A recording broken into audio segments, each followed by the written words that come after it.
ရေတန်လေးတော့ချင်တဲ့ခါရေတန်ဝယ်လို့ရတယ်ရေတန်လေးရှူချင်ရောရေတန်ဝယ်လို့ရပါမယ်မင်္ဂလာပါကျွန်တော်ကတော့ဒေါက်တာစုပြေပါအထွေထွေရောဂါကုဆရာဝန်တယောက်ဖြစ်ပြီးတော့ online ပေါ်ကနေလဲကျန်းမာရေးဘူးတူတာများကိုအမြဲတမ်းမျှဝေပေးလျက်ရှိပါတယ်အခုဗီဒီယိုလေးမှာတော့ကျွန်တော်ကကျန်းမာရေးအတွက်အထောက်အကူပေးနိုင်တဲ့အခန်းတွင်းလေထုကိုတန့်စင်ပေးနိုင်တဲ့နည်းပညာတစ်ခုအကြောင်းကိုပြောပြပေးသွားမှာဖြစ်ပါတယ်ဒါဆိုရင်ဗီဒီယိုလေးကိုအဆုံးထိဆက်ကြည့်လိုက်အောင်နော်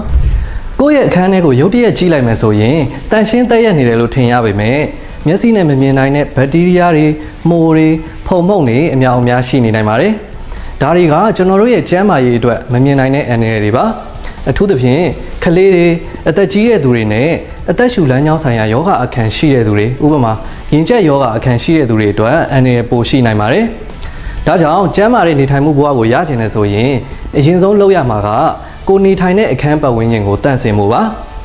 မျက်စိနဲ့မြင်နိုင်တဲ့ဖုံအညစ်အကြေးတွေကိုတော့ရေဘက်တိုက်ပြီးတော့တန့်ရှင်းရေးလုပ်လို့ရပါတယ်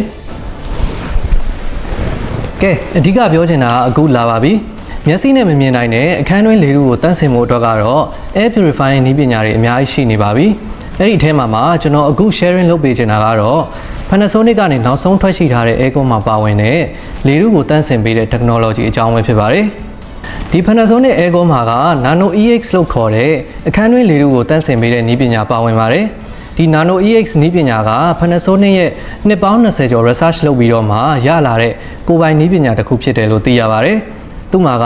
အကျိုးကျေးဇူး9ချက်ဆိုတဲ့ benefits တွေအများကြီးနဲ့လေထုကိုတန့်စင်ပေးလို့ကျန်းမာရေးအတွက်များစွာအထောက်အကူဖြစ်စေပါတယ်။ Nano EX နည်းပညာကဘာလဲဆိုတော့ hydroxyl radicals လို့ခေါ်တဲ့ OH radicals တွေကိုသူကအရွယ်အစားသေးငယ်တဲ့ nano size water particles တွေအဖြစ်ရေမုန်ရေမွှားလေးတွေကိုထုတ်ပေးပြီးတော့လေထုကိုတန့်စင်ပေးတဲ့နည်းပညာတစ်ခုဖြစ်ပါတယ်။သူက OH radicals တွေကိုတစ်စက္ကန့်မှာပဲတန်းပေါင်းများစွာထုတ်ပေးပြီးတော့ဘာကိုလုပ်ပေးတယ်လဲဆိုရင်ခဏနေကျွန်တော်ပြောတော့မယ်အကျိုးကျေးဇူး9ချက်ကိုလုပ်ပေးပါတယ်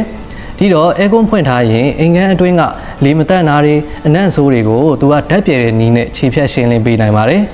ဒီ Nano EX နည်းပညာမှာကျန်းမာရေးကောင်းကျိုးအပါအဝင်အကျိုးကျေးဇူး9ချက်ရှိပါတယ်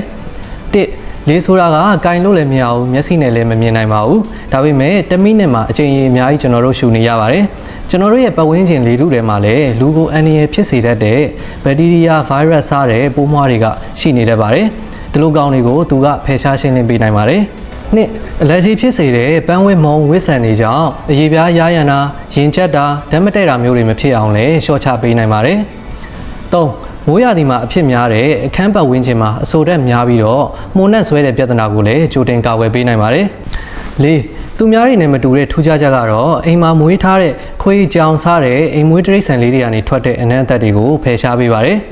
ငါဟင်းချက်ညော်နှမ်းနဲ့အနံ့သက်ပြင်းတဲ့အစားအစာတွေကနေထွက်တဲ့အနံ့သက်မှန်သမျှကိုဖယ်ရှားပေးပြီးတော့လေထုကိုတန့်စင်ပေးတယ်ပြီးတော့အိမ်မှာဆဲလီတောက်တတ်တဲ့သူရှိရင်လည်းဆဲလီနှံ့တွေကိုလုံးဝဖယ်ရှားပေးပြီးတော့လေထုကိုတန့်စင်ပေးပါတယ်6နောက်ပြီးအဖြစ်များတဲ့အဲကွန်းလေခံရင်အသား6တယ်ဆိုတဲ့ပြဿနာကိုလည်းသူကဖြေရှင်းပေးနိုင်ပါတယ်ခန္ဓာကိုယ်အတွက်လိုအပ်တဲ့ moisture အဆိုဓာတ်ကိုပေးပြီးတော့အရည်ပြားနဲ့သပင်တွေရဲ့အဆိုဓာတ်ကိုထိန်းသိမ်းပေးတဲ့အတွက်အသား6တက်တဲ့သူတွေအဲကွန်းခန်းထဲမှာအကြာကြီးနေရအလုပ်လုပ်ရတဲ့သူတွေအတွက်လည်းအဆင်ပြေပါတယ်9နောက်ဆုံးအနေနဲ့ကတော့အခန်းတွင်းရှိလေထုကိုတန့်စင်တဲ့လေထုအေးမြတဲ့လေထုဖြစ်အောင် 99% အထိတန့်စင်ပေးလို့ကျန်းမာရေးနဲ့ညီညွတ်စေပါတယ်ဒါအပြင်အခန်းထဲမှာရှိနေနိုင်တဲ့ virus တွေပေါ့နော်ဥပမာ coronavirus လိုမျိုးတွေကိုတန့်စင်ဖယ်ရှားပေးပြီးတော့ထိထိရောက်တားဆီးနိုင်ပါတယ်ဆိုတော့ဒီ Nano EX နည်းပညာမှာပါဝင်တဲ့အကျိုးကျေးဇူး9ချက်ကအသက်ရှူလမ်းကြောင်းဆိုင်ရာယောဂါတွေမဖြစ်အောင်ကာကွယ်ခြင်းတဲ့သူတွေအိမ်မှာတိလေးတွေမွေးထားတဲ့သူတွေနဲ့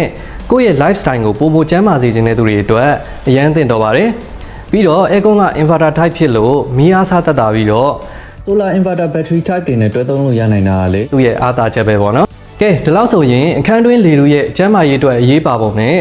လေထုကိုတန့်စင်ပေးတဲ့ Panasonic aircon ရဲ့ Nano EX နည်းပညာအကြောင်းတွေကိုတော်တော်လေးသိသွားပြီလို့ထင်ပါတယ်တခြားအသုံးဝင်နိုင်မဲ့သူတွေလည်းသိသွားအောင်ဒီဗီဒီယိုလေးကို share ပေးလိုက်ကြအောင်နော်အဆုံးထိနားထောင်ပေးတဲ့အတွက်အားလုံးကိုကျေးဇူးတင်ပါတယ်နောက်ထပ်ဗီဒီယိုတွေမှာပဲကျွန်တော်နဲ့ပြန်တွေ့ပါမယ်